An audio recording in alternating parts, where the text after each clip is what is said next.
ও কথা মাথা ফাটলো কি করে? মনে হচ্ছে বড় পেছন দিয়ে কেউ ধাক্কা মেরেছে। নমস্কার বন্ধুগণ, আমি ভোটে দাঁড়িয়েছি, আমাকে ভোটটা দেবেন। আমি মানুষের পাশে থাকবো, প্রমাণ দেব কাজে। কিন্তু আগেই বলে দিচ্ছি, ভোটে হারলে টাকা নিয়ে চম্পট দেব, টাকা নিয়ে চম্পট দেব, টাকা নিয়ে চম্পট দেব, কেউ বলবে না বাজে। ভিডিওটি শুধুমাত্র বিনোদনের জন্য, কেউ রেগে যাবেন না বাবা। ভিডিওটি দেখবেন আর মজা নেবেন। Hello guys, welcome back to my channel. This is a comedy দাদা। চলে এসেছি সেলিব্রিটি নেতাদের নিয়ে। দেখো বস, ভোটের টিকিট পেয়ে কেউ করছে জনগর্জন, কেউ বা আবার হয়েছে বর্জন। সব নিয়ে আজ খেলা হবে। আসো খেলবো, খেলা হবে, খেলা হবে। তাহলে চলো বেশি না বকে ভাট, ভিডিওটা করা যাক। Let's start. নমস্কার নমস্কার দিদি। মেয়েরা আর খেলনা নয়, মেয়েরা আর খেলনা নয়, বাধার পাহাড় ডিঙিয়ে তারা করছে আজ বিশ্বজয়। এই মঞ্চ আশারে নয়, আশার গল্প শোনায়। ইনি হলেন সেই রচনা ব্যানার্জি, যিনি কিন্তু বাংলার অসহায় মায়েদের কথা বলেন। কিন্তু আমার তখন মানসিক অবস্থা এতটাই খারাপ ছিল, আর ওই পুরো ঘরটার মধ্যে আমার ছেলের সব স্মৃতি লুকিয়ে আছে। ও শুধু বারে বারে ভাবছে হয়তো আমি সারা জীবনের জন্য বলছি আমি থাকবো না। দেখেছো, অন্যের দুঃখে দিদির চোখ দিয়ে একেবারে গঙ্গার জল বয়ে যাচ্ছে। কিন্তু সন্দেশখালি নিয়ে কি বলছেন? সবাই তো বলছেন না, কি করে বুঝতে পারছেন যে সবাই যারা বলছেন তারা সবাই অ্যাকচুয়ালি এফেক্টেড?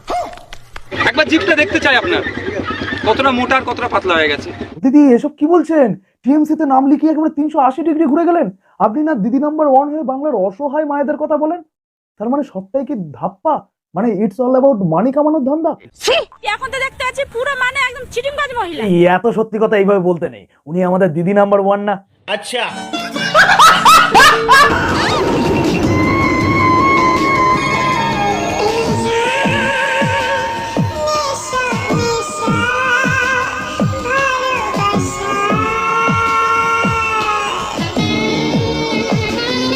আমার আর্টিস্ট করে সবার সঙ্গে মেলামেশা করে বলে কি আমরাও কি মেলামেশা করবো, এটা চাই? একদম বাজে কথা বলবে না। দিদি দুটো তিনটে বিয়ে করতে পারে, কিন্তু তাই বলে সবার সাথে মেলামেশা? না না না না না না, আমি এটা বিশ্বাস করি না।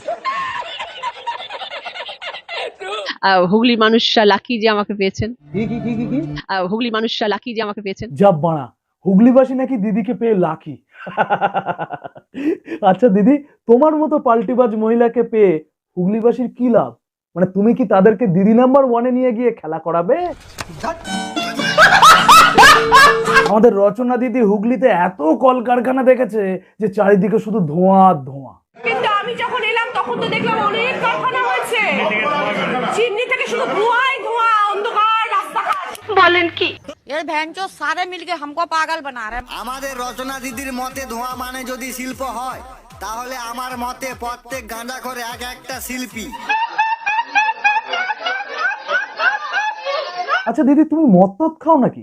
না মানে মদ না খেলে এরকম তো আলবাল কেউ বকে না।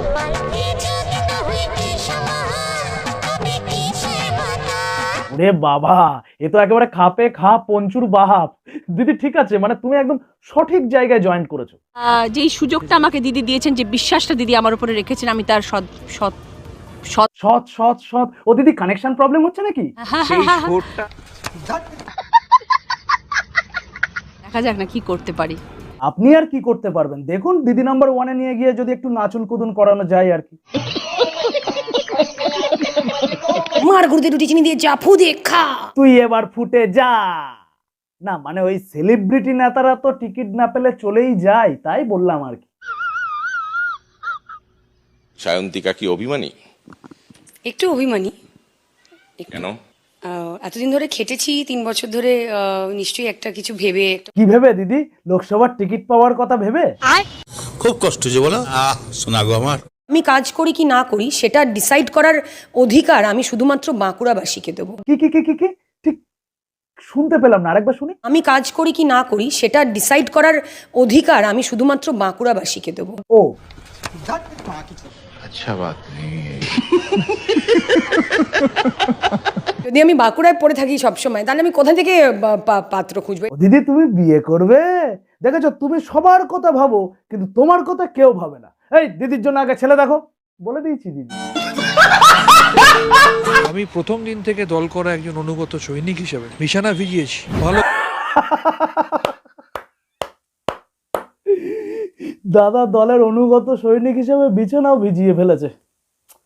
দাদা আপনার সঠিক মূল্যায়নটা করতে পারলো না আপনার পার্টি। খুব দারুণ লজ্জার ব্যাপার। হ্যাঁ আমি পাইনি, আমার খারাপ লেগেছে। আর খারাপ লেগে কি হবে, এক কাজ করুন, হালকা মুতে শুয়ে পড়ুন, পরের বার আবার দেখা যাবে। বুঝতে পেরেছেন?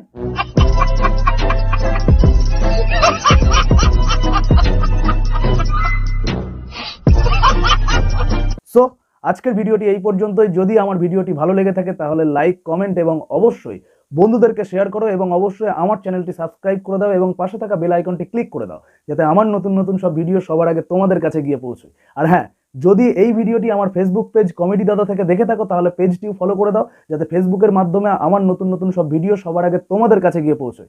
তোমরা খুব ভালো থেকো, সুস্থ থেকো এবং হাসতে থাকো। দেখা হচ্ছে পরের ভিডিওতে। টাটা।